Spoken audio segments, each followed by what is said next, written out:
अधिकारी तो वाचस्पदेसी करी प्रबंध होडा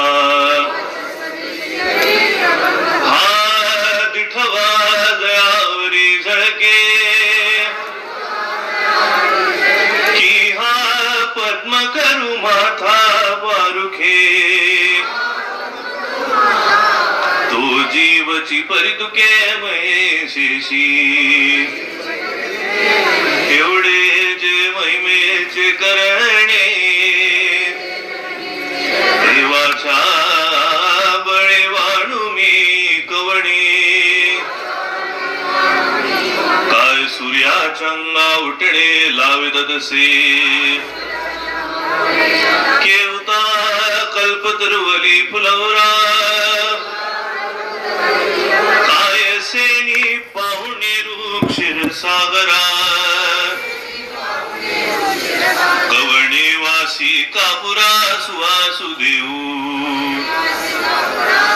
चंदना ते काय सेनी चर्चावे अमृता ते केवते रांधावे गगनावरी उभवावे नडे केवी तैसे श्री गुरुचे महिमान आकळिता की असे साधन ते जाणून मिया नमन निवांत केले जरी प्रज्ञेचे नियथिलेपणे श्री गुरु सामर्थ्या रूप करू म्हणे तरी ते मोतिया भिंग देणे तैसे होईल साडे पंधरिया रजतवणी तैसी स्तुतीची बोलणी उगयाची माथा ठेवी जय चरणी हेची भले पुंडलिकावरते हरठर श्री ज्ञानदेव तुकाराम ज्ञानेश्वर महाराज तुकाराम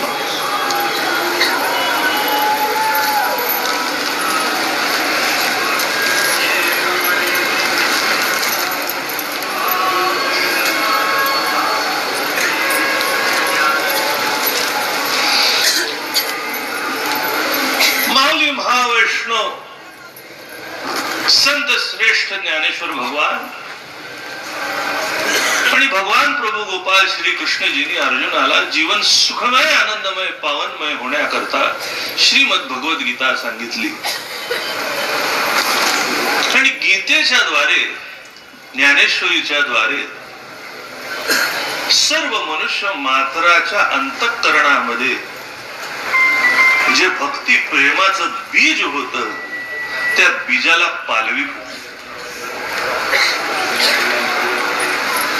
जसा पाऊस पडल्यावर बीज जमिनीतच आहे पण पाऊस पडल्याशिवाय त्याला पालवी येत नाही ओलावा मिळाल्याशिवाय त्याला पालवी येत नाही तसं 700 वर्षापूर्वी सर्व सामान्य माणसाच्या मनामध्ये जे भक्ती प्रेमाचं बीज होतं त्याला प्रेमाचं पाणी मिळालं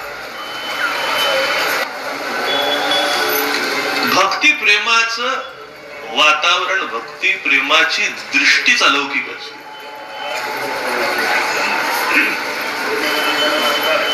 जो प्रेमात आहे त्याला बघून कोणाला सांगावं लागत नाही की तो प्रेमात आहे त्याला बघितलं की कळतं प्रेमातलाच आहे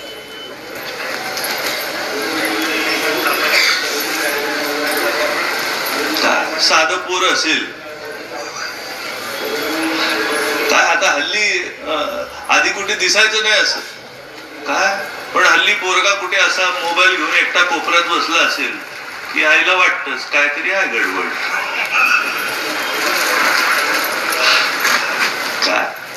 काहीतरी गडबड आहे जे प्रेम आज आहे आणि उद्या आहे की नाही याची शाश्वती नाही असं प्रेम बघून कळतं की हा प्रेमात आहे जे 700 वर्षापूर्वी करून आज अनुभवता येत, त्या पोराकडे बघून वाटतं काय, बाप जरी असेल, आई जरी असेल, दुसरा मित्र जरी असेल, बापाला सुद्धा वाटतं आपलं लग्न आधी असंच होतं, काय असंच होतं काय. दुसरं असेल त्याला वाटतं आपली पण अशी असती तर बरं झालं असतं बोलायला. तसं असावं असं मी बोलत नाही बरं का, पण मी सांगतोय काय, जो प्रेमात पडलेली व्यक्ती आहे त्याच्याकडे बघून सुद्धा बरं वाटतं. चला जाऊ दे, प्रेमाच्या गोष्टी लांबच्या राहिल्या. आता गंमत बघा, मला माझं लहानपण आठवतं. मी पहिल्यांदा पोहायला गेलो. काय मग पोहायला गेल्यावर पाण्यात काय डायरेक्ट उडी मारली नाही. मग पहिली भीती असते, जाऊ की नको, जाऊ की नको, जाऊ की नको, उडी मारू की नको. काय मग आमचे वडील होते, त्यांनी फटकन उडी मारली, पोहायला बिहायला सुरुवात केलं. म्हटलं अरे वा, पोहणं एकदम सोपं आहे. काय पोहणं एकदम मजेशीर आहे. काय मग मला पण वाटलं बाबा बाबा मी पण येतो, मी पण येतो.